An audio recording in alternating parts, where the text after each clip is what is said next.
नमस्कार, न्यूज़ 24 उत्तर प्रदेश उत्तराखंड में आपका स्वागत है। आपके साथ मैं हूं मानस श्रीवास्तव। आज हम बात करने जा रहे हैं समाजवादी पार्टी और उसकी रणनीति की।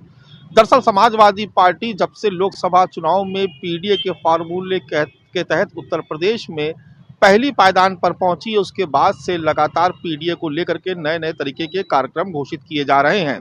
समाजवादी पार्टी की नज़र 2027 के विधानसभा चुनाव पर है। इसके लिए ये बेहद ज़रूरी है कि वो अपने संगठन के ढांचे में भी फेरबदल करे, लेकिन इसके लिए जिस तरीके की कवायद शुरू हुई है वो भी अपने आप में बेहद दिलचस्प है, क्योंकि समाजवादी पार्टी ने यह तय किया है कि वो आने वाले वक्त में अपने संगठन में भी पीडीए के फार्मूले को लागू करेगी, यानी पिछड़े और दलितों के साथ अल्पसंख्यक समाज के लोगों को भी संगठन में मजबूत भागीदारी दी जाएगी। इसके पीछे की वजह 2027 का विधानसभा चुनाव है। फिलहाल ये कहा जा रहा है, इस तरीके की खबर आ रही है कि उत्तर प्रदेश में समाजवादी पार्टी 30 से ज़्यादा जिला अध्यक्षों को बदलने की तैयारी कर रही है। ये वो जिला अध्यक्ष हैं जो या तो निष्क्रिय है या संगठन की जो इच्छाएं हैं उनके जो टारगेट्स हैं उनको पूरा करने में कहीं थोड़ा सा पीछे हैं।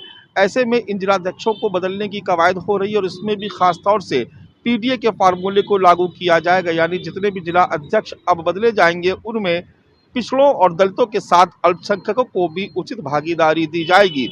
दरअसल समाजवादी पार्टी ने जब पीडीए के फार्मूले के तहत लोकसभा चुनाव में मैदान में उतरने की कोशिश की, उस वक्त भी जो टिकट वितरण हुआ था उसमें भी पिछड़े और दलितों के साथ अल्पसंख्यकों को उचित भागीदारी दी गई थी और पीडीए के फार्मूले का जोर शोर से प्रचार किया था। इसी पीडीए के फार्मूले के तहत कांग्रेस पार्टी ने भी सुर में सुर मिलाया था। नतीजा ये हुआ था कि लोकसभा चुनाव में समाजवादी पार्टी पहले नंबर की पार्टी बन गई और भारतीय जनता पार्टी दूसरे नंबर पर खिसक गई। कांग्रेस पार्टी जिसने इस फार्मूले के तहत अपनी एक सीट से उसको 6 सीटों में कन्वर्ट किया, यानी एक बड़ी कामयाबी उसको भी हाथ लगी।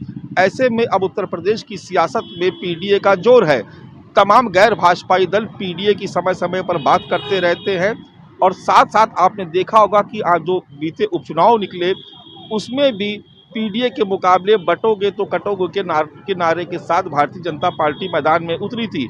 यानी उत्तर प्रदेश में अब जो सियासी लड़ाई है दरअसल वो पीडीए और कट्टर हिंदुत्व के बीच में है और ऐसे में पिछड़े दलित और अल्पसंख्यक जिनकी भागीदारी करीब करीब 80% हो जाती है, और समाजवादी पार्टी के मुखिया बार बार कहते हैं कि अब तो ये आंकड़ा बढ़ करके 90% तक हो गया है, क्योंकि पीडीए के ए को वो अल्पसंख्यक के साथ अगला भी मानते हैं।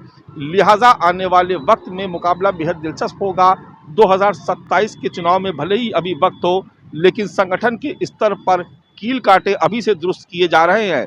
ये वो वक्त है जब भारतीय जनता पार्टी के भी संगठन के चुनाव चल रहे हैं और उत्तर प्रदेश में जिस तरीके की कवायद देखने को मिल रही है, भारतीय जनता पार्टी भी पिछड़े और दलितों को अपनी पार्टी में भरपूर स्थान दे रही है। ऐसे में ये मुकाबला बेहद दिलचस्प हो जाएगा कि संगठन के स्तर पर भी कौन किस पर भारी है, किसने पिछड़ों और दलितों को अपने संगठन में ज़्यादा स्थान दिया। फिलहाल भारतीय जनता पार्टी की बात अपनी जगह है, लेकिन समाजवादी पार्टी के मुखिया अखिलेश यादव पीडीए के इस फार्मूले की कामयाबी का स्वाद चख चुके हैं। लिहाजा वो बेहतर तरीके से जानते हैं कि इस फार्मूले के तहत ही उत्तर प्रदेश में भारतीय जनता पार्टी को अपदस्थ कर 2027 में सत्ता हासिल की जा सकती है और समाजवादी पार्टी धीरे धीरे अपने इस मिशन में इस फार्मूले के तहत अपने सधे हुए कदमों के साथ आगे बढ़ रही है। आने वाले वक्त में समाजवादी पार्टी न केवल जिला अध्यक्ष बल्कि संगठन के जो दूसरे प्रमुख पद हैं उस पर भी दलितों और पिछड़ों को उचित भागीदारी देगी। इस तरीके की कवायद शुरू हुई है। इसको लेकर की भी लगातार समाजवादी पार्टी के रणनीतिकार मंथन कर रहे हैं। यानी 2027 में एक बार फिर जो मुकाबला होगा समाजवादी पार्टी और बीजेपी के बीच, उसमें कहीं ना कहीं रणनीति पीडीए के इर्द गिर्द ही नजर आएगी।